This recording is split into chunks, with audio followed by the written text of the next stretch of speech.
Hello বন্ধুরা, আপনাদের সবাইকে স্বাগতম লোনলি এক্সপ্লেনার চ্যানেলের আরও একটি নতুন ভিডিওতে। তো আজকে আমরা দেখতে চলেছি দ্য বিগিনিং আফটার দ্য এন্ডের সিজন 2 এর এপিসোড 5, আর এই অ্যানিমের আগের এপিসোডগুলো এই চ্যানেলেই পেয়ে যাবেন। তো এই এপিসোডের শুরুতে আমরা দেখতে পাই এখন সবাই নিরাপদে সামান্থাকে সিলভির ওপর তুলে দেয়। আর্থার এলাইজাকে বলে, চলো এখান থেকে যাওয়া যাক। পরের সিনে দেখা যায় তারা সিলভির পিঠে বসে সেখান থেকে বেরিয়ে আসে, কিন্তু পথে অনেক মনস্টার তাদের উপর আক্রমণ করতে আসে। তবে মনস্টারগুলো সিলভিকে দেখা মাত্রই ভয় পালিয়ে যায়। এটা দেখে ইলাইজা আর্থারকে বলে, যদি তোমার কাছে সিলভি আগেই ছিল তাহলে তুমি আগেই সিলভিকে নিয়ে আসোনি কেন? আর্থার উত্তর দিতে যাচ্ছিল, ঠিক তখনই আর্থার দেখে সামান্থার জ্ঞান ফিরতে শুরু করেছে। তারা সামান্থাকে নিচে শুইয়ে দেয়। সামান্থার জ্ঞান ফিরতেই সে আর্থারের দিকে তাকিয়ে বলে, মাস্ক ছাড়া তোমাকে বেশ ভালোই লাগছে। এটা শুনে আর্থার বলে, এইভাবে কথা বলা বন্ধ করো, তোমার বিশ্রামের দরকার। তখন সামান্থা বলে, দেখো আমি কি পেয়েছি। এই বলে সে আর্থারকে দেখায় এল্ডার গার্ডিয়ানের কোর আর আর্থারের মাস্ক। তারপর সে দুটোই আর্থারের হাতে তুলে দেয়। এটা দেখে আর্থার তার প্রশংসা করে বলে, তুমি খুব ভালো কাজ করেছো। আমরা এখান থেকে বেরিয়ে এই কোরটা বিক্রি করব, আর যত লাভ হবে সেটা আমরা ভাগ করে নেব। এটা শুনে জ্যাসমিন বলে, না, আমি এটা চাই না, এই জিনিসটা তোমারই প্রাপ্য, আমার নয়। এরপর আর্থার ইলাইজার দিকে তাকিয়ে বলে, তাহলে তুমি নেবে তো? ইলাইজা বলে, না, আমিও চাই না। এতে আর্থার অবাক হয়ে যায় এবং বলে, তোমরা জানো এটা কতটা দামি, তবু নিতে চাইছো না?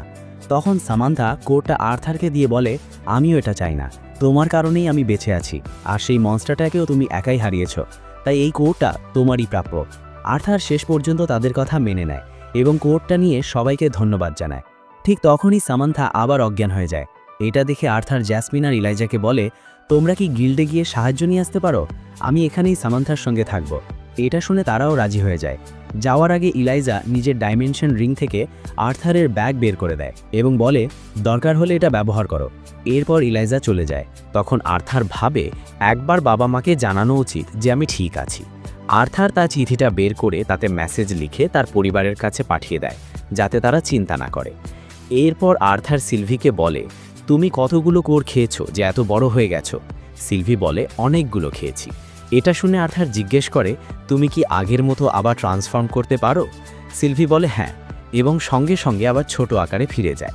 এটা দেখে আর্থার খুশি হয়ে যায়, কিন্তু হঠাৎ করে তার শরীরে আবার ব্যথা শুরু হয়। আর্থার কোটটার দিকে তাকিয়ে বলে, জাসমিন আর ইলাইজার আসতে এখন একটু সময় লাগবে, এর মধ্যে আমি এই বিস্ট কোটটা ব্যবহার করে নিজেকে একটু রিকভার করে নেই। এই বলে আর্থার কোটটা ব্যবহার করে নিজের শরীরকে কিছুটা হিল করে নেয়। ঠিক তখনই আর্থারের লুকাসের কথা মনে পড়ে। সে ভাবে, লুকাসের কারণেই এসব হয়েছে, তার কারণেই ব্রাল্ড মারা গেছে, বাকিরাও আহত হয়েছে, আমি লুকাসের থেকে বদলা নিবই। পরের দৃশ্যে গিল্ড থেকে সাহায্য এসে যায়, আর সবাই নিরাপদে সেখান থেকে বেরিয়ে আসে। সামান্থাকে হসপিটালে ভর্তি করা হয়। অন্যদিকে ব্রাল্ডের পরিবারদের দেখানো হয়, যারা ব্রাল্ডের জন্য কাঁদছে, আর ওইখানে আর্থারও একা বসে থাকে। জ্যাসমিন আর ইলাইজা ক্যাসপিয়ানকে সব ঘটনা খুলে বলে। সব শুনে ক্যাসপিয়ান বলে, তোমরা একটু বিশ্রাম নাও, এখনও কোর্টের সময় হয়নি। ঠিক তখনই লুকাস সেখানে এসে বলে, ও, তাহলে তোমরা বেঁচে গেছো। লুকাসকে দেখে জ্যাসমিন আর ইলাইজা রেগে গিয়ে তার উপর আক্রমণ করতে চায়। ঠিক তখন আর্থার তাদের থামিয়ে দেয়। লুকাস তখন অভিনয় শুরু করে বলে, আমরা তো টিমমেট ছিলাম, তোমরা আমার সঙ্গে এমন কেন করছো? তোমরা কিভাবে বেঁচে এলে? তোমরা আবার কাউকে স্যাক্রিফাইস করেছো নাকি? তখন ক্যাসপিয়ান লুকাসকে শান্ত হতে বলে, কিন্তু লুকাস থামে না, সে উল্টো আর্থারদের উপর দোষ দিতে থাকে। এটা শুনে আর্থার রেগে তার তলোয়ার ছুঁড়ে মারে, এতে লুকাসের কান কেটে যায়। আর্থার এখন লুকাসের দিকে এগিয়ে আসতে থাকে। এটা দেখে গার্ডরা তাকে থামাতে যায়, কিন্তু আর্থারের অরা অনুভব করে গার্ডরা ভয় পেয়ে যায়। তবু তারা আর্থারকে থামানোর চেষ্টা করে, কিন্তু আর্থার এক আঘাতেই সবাইকে মাটিতে ফেলে দেয়। এবং আর্থার যখনই লুকাসকে মারতে নেয়, ঠিক তখনই ক্যাসপিয়ান তাকে থামিয়ে বলে, কোর্টের আগে কিছু করলে আমি তোমাকে বাঁচাতে পারবো না। এটা শুনে আর্থার নিজের রাগ সামলে তলোয়ার তুলে নিয়ে বলে, দুঃখিত, তলোয়ারটা একটু ফসকে গিয়েছিল, আমি শুধু ওটা নিতে এসেছিলাম। এরপর লুকাস সেখান থেকে চলে যায়, আর ক্যাসপিয়ান জ্যাসমিন আর ইলাইজাকে বাইরে অপেক্ষা করতে বলে। পরে সে আর্থারকে বোঝায়, লুকাসকে এখন কিছু না করাই ভালো, কারণ তুমি যদি লুকাসকে মেরে ফেলো তাহলে লুকাসের পরিবার তোমাকে না চিনলেও জ্যাসমিনের মাধ্যমে তোমার বাবা মার ক্ষতি করতে পারে। এটা বুঝে আর্থার থেমে যায়। তখন ক্যাসপিয়ান বলে, এতটা পাওয়ারফুল হও যাতে নিজেকে আর প্রিয়জনদের রক্ষা করতে পারো। আর যদি তুমি লুকাসের পুরো পরিবারকে শেষও করে ফেলো, তবুও তুমি লুকাসের হাফ ব্রাদারকে হারাতে পারবে না, কারণ সে অনেক বেশি পাওয়ারফুল। আর্থার বলে, বুঝেছি, ধন্যবাদ এইসব বলার জন্য। এরপর আর্থার একটা চেয়ারে বসে বলে, ক্যাসপিয়ান, তুমি সত্যিই খুব চালাক, কারণ তুমি বুঝে গেছো যে তুমি যদি আমাকে সাহায্য করো তাহলে তোমারই লাভ হবে। এটা শুনে ক্যাসপিয়ান বলে, হ্যাঁ, তুমি ঠিকই বলেছ, আমি তোমাকে অবশ্যই সাহায্য করব। আর্থার এখন ক্যাসপিয়ানকে বলে যে তার কোন কোন বিষয়ে সাহায্য লাগবে। নেক্সট সিনে কোর্ট বসে, যেখানে একদিকে লুকাস আর অন্যদিকে আর্থার দাঁড়িয়েছিল। তখন ওইখানে বিচারক এসে রায় দেয় যে লুকাসকে এ ক্লাস র্যাঙ্ক থেকে সরিয়ে দেওয়া হবে, কারণ সে নিজেরই টিম মেম্বারদের বিট্রে করেছিল, এবং তাকে অ্যাডভেঞ্চারার হওয়া থেকে ব্যান করা হবে। এটা শোনার পরও লুকাস হাসছিল। এরপর আর্থারকে বলা হয়, নোট, তুমি লুকাসের প্রতি অনেক বেশি অ্যাগ্রেসিভ, তাই লুকাস যতদিন একাডেমিতে থাকবে ততদিন তুমি সিটিতে ঢুকতে পারবে না। এটা শুনে আর্থার মুচকি হাসে এবং অভিনয় করে বলে, আরে আমাকে কেন শাস্তি দেওয়া হচ্ছে? বিট্রে তো ওই লুকাস করেছে। এটা শুনে জজ বলে, আমরা এটা জানি, তাই তোমাকে আমরা অ্যাডভেঞ্চারার থেকে ব্যান করিনি। তুমি শুধু চেষ্টা করো লুকাস এবং তার পরিবারের থেকে দূরে থাকার। এটা শুনে লুকাস বলে, জজ, এই নোট তো নিজের মাস্ক খুলেও এই সিটিতে ঢুকতে পারবে আর আমাকে আর আমার পরিবারের ক্ষতি করবে। এটা শুনে অন্য এক জজ বলে, তুমি চিন্তা করো না, কারণ এই কোর্ট শেষ হওয়ার পর আমরা নোটের পরিচয় নিজেদের রেকর্ডে রেখে দেব, কিন্তু নোটের আসল পরিচয় সম্পর্কে না তোমাকে জানানো হবে না তোমার পরিবারকে। তবুও লুকাস বলে যায়, কিন্তু এটুকু যথেষ্ট নয়। এটা শুনে জজ রেগে গিয়ে বলে, চুপ করো, আজকের কোর্ট এখানে শেষ। এরপর লুকাসের সেখান থেকে চলে যেতে হয়, কিন্তু যাওয়ার আগে সে নোটকে বলে, নিজের ভালো চাইলেই আমার থেকে 5টা সিটি দূরে থাকবে। এটা শুনে আর্থার বলে, এমন হুমকি দিচ্ছ কেন? পালাচ্ছ তো তুমি, সাহস থাকলে এখানেই থাকো। এটা শুনে লুকাস ভয় পেয়ে যায় এবং দ্রুত সেখান থেকে চলে যায়। ঠিক তখনই একজন লোক আসে এবং আর্থারকে বলে, আমি তোমাকে এখান থেকে নিরাপদে বের করে দেব। কিন্তু সেই মুহূর্তে জজ এসে তাকে থামিয়ে বলে, থাক, তোমার দরকার নেই, আমি নিজেই নোটকে নিয়ে যাচ্ছি। এই বলে জজ আর্থারকে সঙ্গে নিয়ে চলে যায়। তারা দুইজন আলাদা জায়গায় আসে। সেখানে জজ আর্থারকে জিজ্ঞেস করে, আমি যে সিদ্ধান্ত নিয়েছি তাতে তুমি খুশি তো? আর্থার বলে, হ্যাঁ, সাহায্য করার জন্য ধন্যবাদ। জজ বলে, আমি এটা করেছি কারণ আমি চাই না তুমি আর ঝামেলা বাড়াও। আমরা লুকাসের পরিবারের কাছ থেকে বেশি দিন সত্য লুকিয়ে রাখতে পারবো না, তাই তাদের বিরুদ্ধে যেও না, না হলে তারা তোমার বিরুদ্ধে আসবে। আর্থার বলে, ধন্যবাদ, আমি সতর্ক থাকব। এরপর জজ বলে, ভবিষ্যতে এমন সময় আসতে পারে যখন আমার তোমার সাহায্য লাগবে, তাই আজ যেমন আমি তোমার সাহায্য করেছি তখন তুমিও আমার সাহায্য করবে। আর্থার বলে, ঠিক আছে। এরপর সে সেখান থেকে চলে যায়। আর্থারকে যেতে দেখে জজ ভাবে, ক্যাসপিয়ান ঠিকই বলেছিল, এই ছেলেটা সত্যিই ভয়ঙ্কর। পরের সিনে দেখা যায় আর্থার বাইরে আসতেই সিলভি এসে তার সঙ্গে ভুল জায়গায় ধাক্কা খায়। এতে আর্থারের একটু খারাপ অবস্থা হয়, এমনকি সেই ব্যথা ইলাইজাও অনুভব করতে পারে। সিলভি জিজ্ঞেস করে, সব শেষ হয়েছে, আমরা কি এখন বাড়ি যেতে পারি? আর্থার বলে, হ্যাঁ, চলো বাড়ি যাই। এখন যাওয়ার সময় ইলাইজা আর্থারকে বলে, তুমি কি সামান্থার সাথে দেখা করবে না? আর্থার বলে, না, কিছুদিন দেখা না করাই ভালো। আর্থার জ্যাসমিনকে বলে, তুমি সামান্থাকে একটু দেখে নিও। জ্যাসমিন বলে, ঠিক আছে। পরের সিনে তারা সবাই বাইরে বেরোবেই, তখন ইলাইজা বলে, মনে হচ্ছে এখন আমাদের আলাদা হওয়ার সময় হয়েছে। এটা শুনে আর্থার একটু মন খারাপ করে বলে, হ্যাঁ, আমি ভুলেই গিয়েছিলাম, তুমি তো স্যাপিন কিংডমের নও। তখন হঠাৎ আর্থারের মাথায় একটা বুদ্ধি আসে। সে বলে, যদি তোমার কোনো প্ল্যান না থাকে তাহলে স্কুলে যাওয়ার আগে কিছুদিন আমার সঙ্গে থাকো। ইলাইজা বলে, স্কুল? আর্থার বলে, স্কুল এমন জায়গা যেখানে বাচ্চারা পড়াশোনা করে। ইলাইজা বলে, আমি এত বোকা নই যে স্কুল কি তা জানবো না, আমি শুধু বলছিলাম আমার স্কুলে যাওয়ার কোনো প্ল্যান নেই। আর্থার বলে, হ্যাঁ, তুমি তো বলেছিলে যে তুমি অ্যাডভেঞ্চারার হতে চাও, কিন্তু একাডেমিতে পড়াশোনা করলে খারাপ হবে না। ইলাইজা বলে, কিন্তু আমি জয়েন কিভাবে করব? জাইরাস একাডেমি তো সবচেয়ে ভালো ম্যাজিক একাডেমি, আমার যোগ্যতা আছে কিন্তু টাকা আর কানেকশন নেই।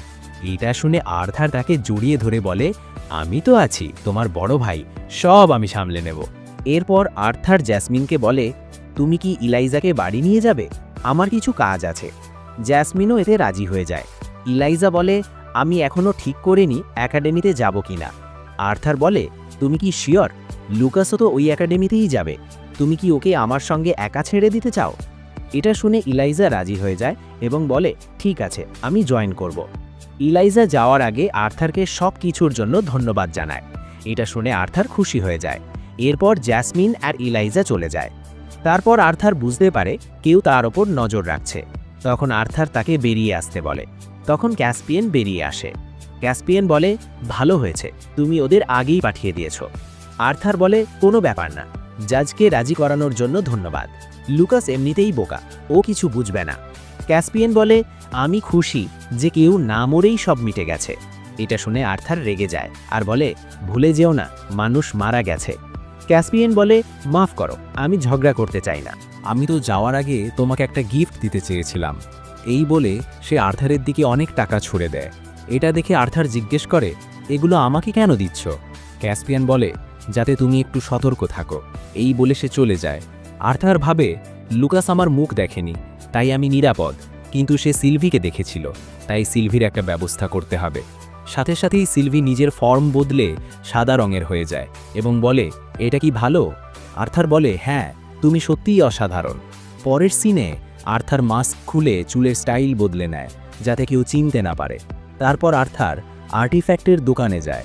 সে দোকানদারকে বলে, আমার বাবা পাঠিয়েছেন একটা ডাইমেনশন রিং কিনতে, যাতে আমার তলোয়ারটা ঢোকে।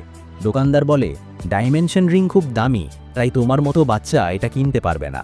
আর্থার ক্যাসপিয়ানের দেওয়া টাকা দেখিয়ে বলে, এটা কি যথেষ্ট? দোকানদার অবাক হয়ে বলে, হ্যাঁ, এটা যথেষ্ট। আর্থার রিং কিনে চলে যায়। কিন্তু আর্থারের মন খারাপ, কারণ রিংটা খুব দামি, তাও বেশি বড় না। আর্থার ভেতরে শুধু তলোয়ার আর বিস্ট কোটাই রাখতে পেরেছে। আর্থার বলে, এখন স্কুল লাইফে যাওয়ার প্রস্তুতি শেষ। পরের দৃশ্যে আর্থার জাইরাস সিটিতে পৌঁছে একটা ঘোড়াগাড়ির চালককে বলে, হেলস্টিয়া বাড়ির দিকে চলো। পথে সে ভাবে, 2 বছর ধরে এই মাস্ক পরে আছি, আদৌ কি আমার নর্মাল স্টুডেন্ট লাইফ হবে? এরপর আর্থার বাড়ি পৌঁছায়। সে প্রথমেই দেখে তার বোন রাগ করে আছে। আর্থার ভয় পেয়ে বলে, তোমার বড় ভাই ফিরে এসেছে। তখন এলেনর দৌড়ে এসে আর্থারকে জড়িয়ে ধরে বলে, স্বাগতম। আর্থার বলে, হয়েছে, এবার ছাড়ো। এলেনর বলে, তুমি আবার চলে যাবে না তো? আর্থার বলেন, না। এটা শুনে এলেনর খুশি হয়ে বলে, তাহলে ভিতরে আসো।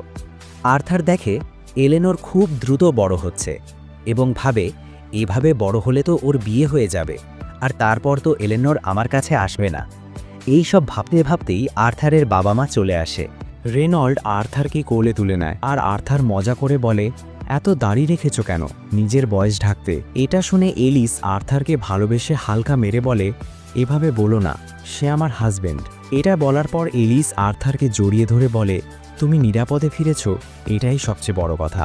আর্থার বলে, আমি সবসময় আপনাকে চিন্তা করাই, তার জন্য দুঃখিত। এরপর ভিনসেন্ট আসে তার ওয়াইফ আর ইলাইজাকে নিয়ে। তারপর সবাই একসঙ্গে বসে। তখন আর্থার জ্যাসমিনকে খোঁজে। ইলাইজা বলে, জ্যাসমিন তার পার্টির সাথে একটা মিশনে গেছে। আর্থার বলে, এত তাড়াতাড়ি চলে গেল? রেনল্ড বলে, ওরা এমনই। এরপর আর্থার জিজ্ঞেস করে, লিলিয়া কোথায়? ভিনসেন্ট এক্সাইটেড হয়ে বলে, আমাদের মেয়ে জাইরাস একাডেমিতে রয়েছে। এটা শুনতেই ভিনসেন্টের ওয়াইফ রেগে বলে, এটা আমি বলতে চেয়েছিলাম। লিলিয়া একাডেমিতে এটা শুনে আর্থার খুশি হয়ে যায়। তখন ভিনসেন্টের ওয়াইফ বলে, এটা তোমার জন্যই সম্ভব হয়েছে, তাই আমরা সবসময় তোমার ঋণী থাকব।